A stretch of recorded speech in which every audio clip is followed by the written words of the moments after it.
à tous, on se retrouve aujourd'hui pour une nouvelle vidéo. À quelques jours de Noël, je pense que je vais tourner aujourd'hui mon dernier update lecture, même si pendant les vacances de Noël, en tout cas la semaine entre Noël et le Nouvel An, je pense que je vais lire un petit peu, mais vraiment pas beaucoup. Je ferai l'update lecture après. Donc, on est parti pour ce dernier update lecture de l'année 2016. J'ai 4 à 5 livres à vous présenter. Pourquoi 4 à 5? Parce que j'en ai lu 4 et que j'en ai abandonné un cinquième. Chose qui est extrêmement rare pour moi d'abandonner des livres, mais je vous en parlerai un petit peu plus loin. On commence donc par Hors-jeu de Amélie Astier et Marie Matthews, qui ne sont autres que Amélie et Marie Rage. J'ai fait cette lecture en lecture commune avec Aurore. On avait très envie toutes les deux de refaire une lecture commune. On avait très envie de lire ce roman de Amélie et Marie Rage. Un roman MM, donc une romance gay. Comme vous le savez, grâce à Aurore, j'ai découvert les romances gays cette année. Et on avait très envie de découvrir ce roman des filles. On est ici dans l'univers du football en Angleterre, où nous avons Wade Perkins, qui est un jeune footballeur dans l'équipe de Manchester.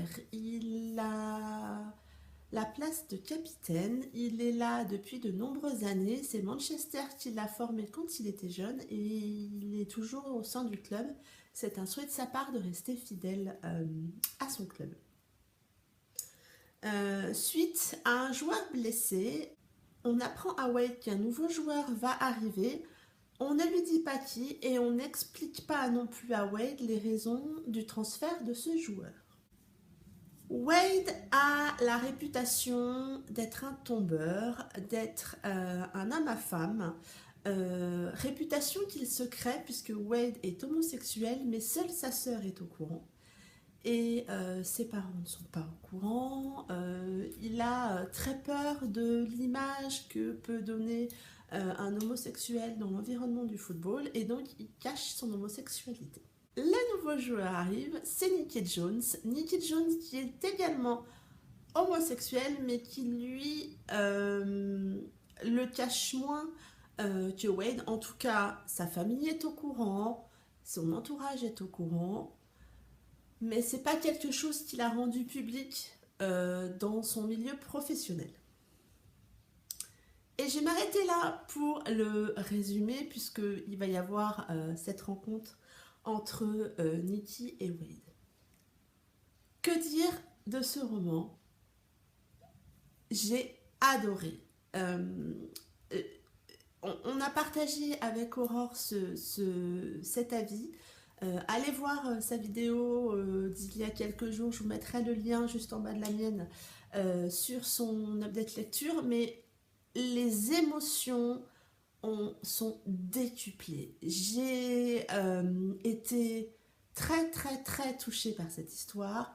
J'ai été très énervée par l'homophobie que peuvent rencontrer nos deux jeunes joueurs. Et qu'est-ce que ces deux personnages-là sont attachants. Ils sont attachants tous les deux, avec Wade qui est très finalement il n'est pas si sûr de lui, ce jeune homme, parce que il est persuadé qu'on l'aimera moins du fait de son homosexualité, et donc il se crée cette carapace autour de lui. Je pense qu'il a un petit peu, il a peur, certainement à juste titre, de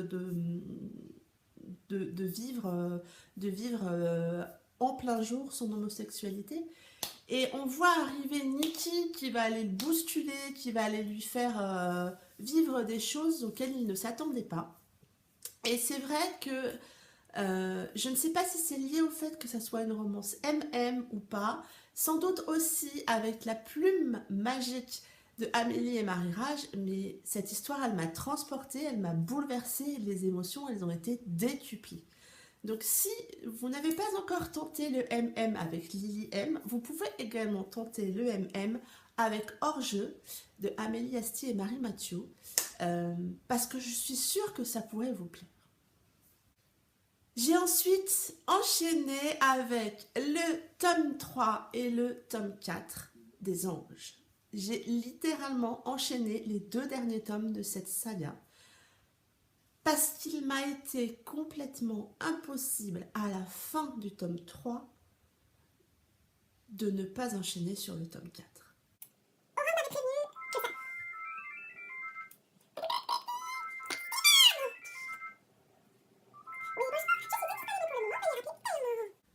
Quand j'avais attaqué cette saga, Aurore m'avait prévenue, elle m'avait dit ça a été un énorme coup de cœur pour moi, je suis sûre que tu vas accrocher, et elle avait raison. Et je vais pas vous raconter ce tome 3 et ce tome 4 parce que voilà, c'est un tome 3, c'est un tome 4, parce que j'ai vraiment envie que vous lisiez cette saga. J'ai vraiment envie que vous découvriez cet univers, que vous découvriez pardon, Mia et Isaac, parce que qu'est-ce qu'ils sont attachants avec toute leur bande de potes. J'ai pleuré, j'ai crié, j'ai suffoqué avec nos personnages. Cette saga m'a littéralement emportée. Et oui, enfin, je lisais le tome 3, je lisais le tome 4 et j'échangeais avec Aura. Je fais, mais non, mais c'est pas possible qu'il lui fasse faire ça. Et je vais vraiment tirer un coup de chapeau à Tina M d'avoir osé nous torturer autant dans ce tome 4. C'est ça, ça a été, je pense que elle a eu l'art et la manière, avec sa superbe plume, de nous torturer sur ce tome 4, de nous faire vivre des émotions extrêmement fortes, avec des personnages extrêmement forts, des personnages extrêmement attachants. Quand j'ai fini le dernier tome, je me suis sentie vide. Ça m'était arrivé aussi pour Hors-jeu précédemment, et là, ça a été quelque chose... J'avais l'impression de quitter une bande de potes parce que finalement, cet univers autour des anges, cet univers de motards, cet univers de secrets autour de toute cette bande, mais qu'est-ce qu'on aime. Et je suis très très heureuse parce que Delphine, à force de la saouler avec cette saga, elle l'a lu et je crois qu'elle l'a littéralement dévorée également. Il en reste une à convaincre, c'est toi Manu, il faut que tu me lises cette saga parce que je pense que tu vas aimer. Et toi qui as déjà l'habitude d'enchaîner les tomes des sagas, je sais pas comment tu vas faire pour celle-là, mais tu vas forcément les enchaîner encore plus vite parce que allez-y. Et si vous n'avez pas encore commencé cette saga, lisez-la.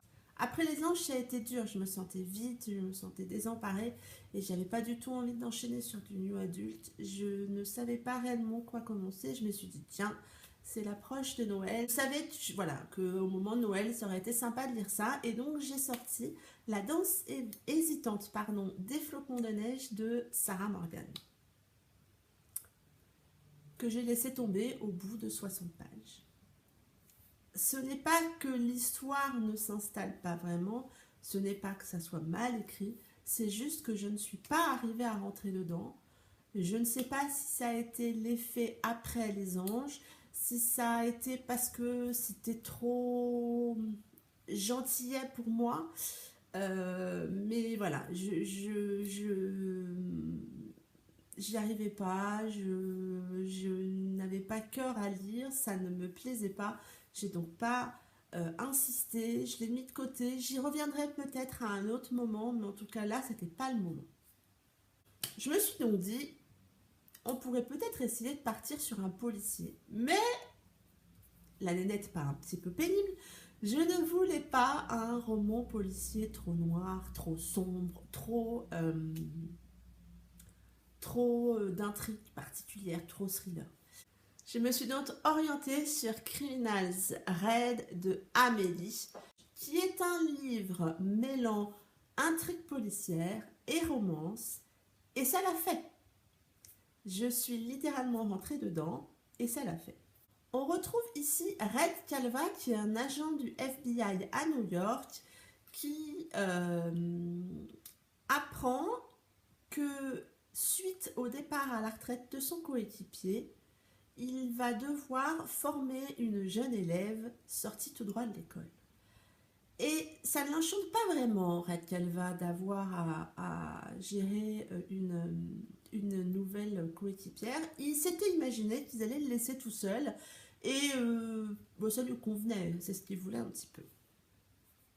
Il voit arriver Tempérance Silver, une jeune agent féminine tout juste sortie de l'école, et Red, qui est un personnage solitaire et assez ours, et assez vite attiré par Tempérance, mais bien évidemment il ne va pas lui avouer tout de suite. Ces deux-là, ils ont un sacré caractère, vraiment.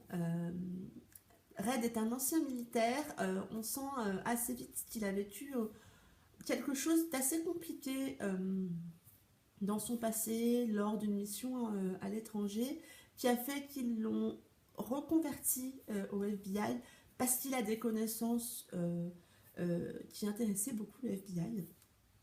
Tempérance, elle, c'est une jeune femme pleine de vie, pleine de caractère, très très très indépendante, très impulsive, et entre les deux, c'est extrêmement explosif. Et qu'est-ce que c'est bon de lire cette relation entre eux, de lire ces pics bourrés d'humour, tout ça sur un fond d'enquête policière, sur un serial killer, avec un gros travail de Amélie autour de la numérologie et de l'arithmancie, si je ne me trompe pas sur le mot. Il y a un gros travail de recherche qui a été fait. J'ai adoré cet univers autour des maths, autour des formules mathématiques.